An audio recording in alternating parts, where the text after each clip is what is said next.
In the vast, sun-scorched expanse of the Arizona Territory, where the red earth met the endless blue sky like a promise unkept, rancher Elijah Thorne stumbled upon a miracle disguised as misfortune. It was dusk, the kind that painted the canyons in hues of fire and shadow, when his horse shied away from a bundle huddled against a mesquite tree. There, half buried in dust and desperation, was a boy, no more than 8 years old, his dark hair matted with sweat, his Apache features etched with the raw terror of abandonment.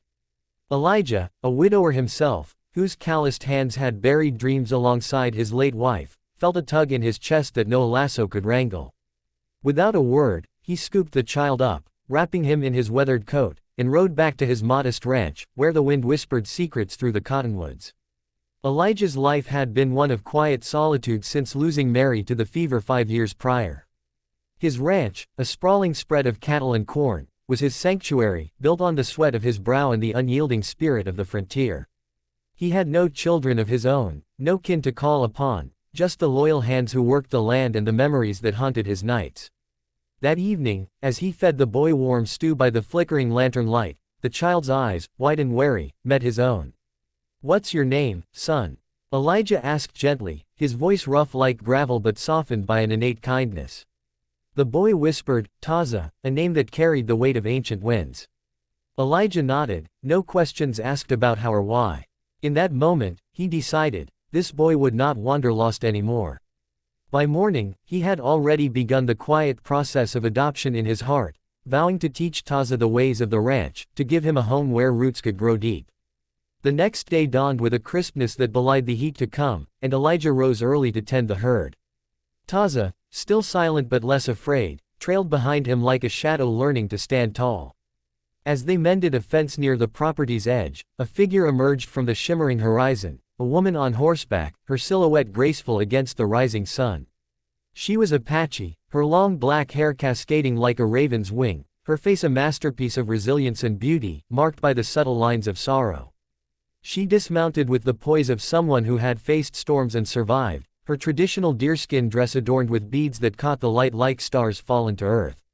Elijah's breath caught. She was no stranger to hardship, yet she carried an aura of quiet strength that stirred something long dormant in his soul. "Who are you?" Elijah called out, his hand instinctively resting on his hip, though there was no threat in her approach.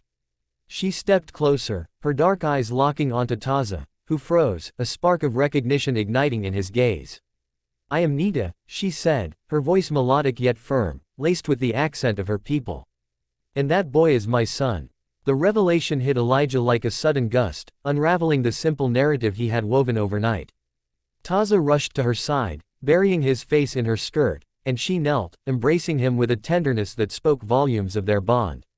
Elijah's heart sank, not from loss, but from the complexity unfolding before him. He had assumed the boy orphaned, perhaps by raid or illness, but here was the truth. Nita, a widow whose husband had fallen in a skirmish with settlers, had lost Taza during a frantic escape from encroaching dangers. She had searched tirelessly through the night, guided by instinct and prayer. Elijah invited them into his home, offering water and shade, his mind racing with questions he dared not voice yet. As they sat at his rough-hewn table, Nita shared her story in halting English, her words painting a picture of displacement and survival. Her tribe, scattered by the relentless push of white expansion, had been forced from their ancestral lands. She and Taza had been traveling to relatives when bandits, opportunistic thieves preying on the vulnerable, ambushed them. In the chaos, Taza had fled into the wilderness, and Nita had pursued him relentlessly, her horse nearly spent. Elijah listened, his own prejudices, forged by tales of conflict between settlers and natives, melting away like morning dew. He saw not an enemy, but a mother, fierce and unbroken, whose love mirrored the selflessness he had once known with Mary. An unexpected turn came as the afternoon wore on. Nita, noticing the ranch's modest but thriving state, revealed she possessed skills in healing herbs and weaving, passed down through generations. But more profoundly, she confessed her fear. Returning to her scattered kin meant uncertainty, perhaps even danger from those who viewed Apaches as threats.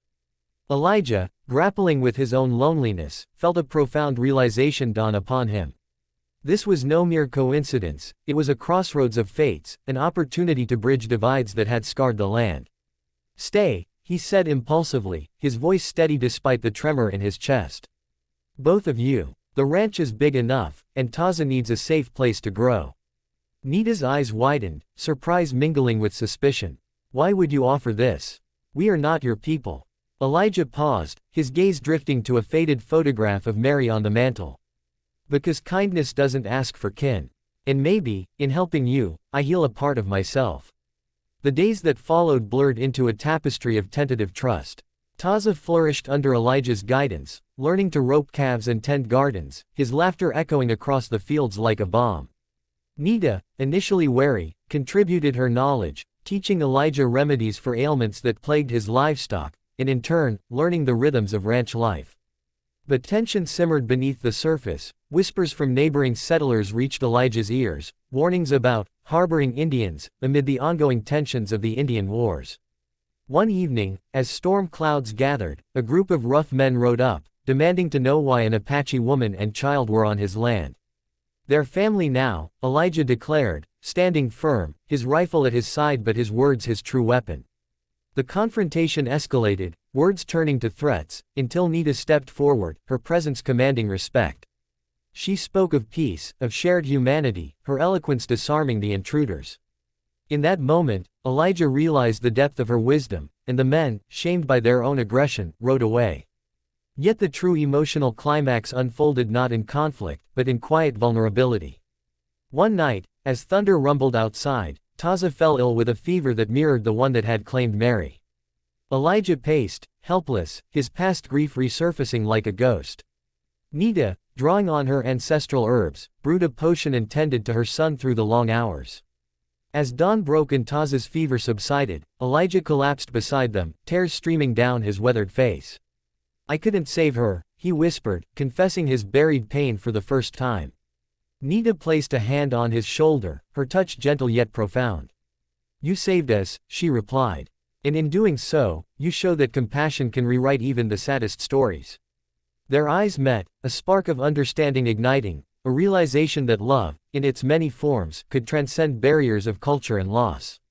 Elijah's act of generosity, born from selflessness, transformed not just their lives, but his own, weaving 3 broken souls into a tapestry of hope. As seasons turned, the ranch became a symbol of unity in a divided land.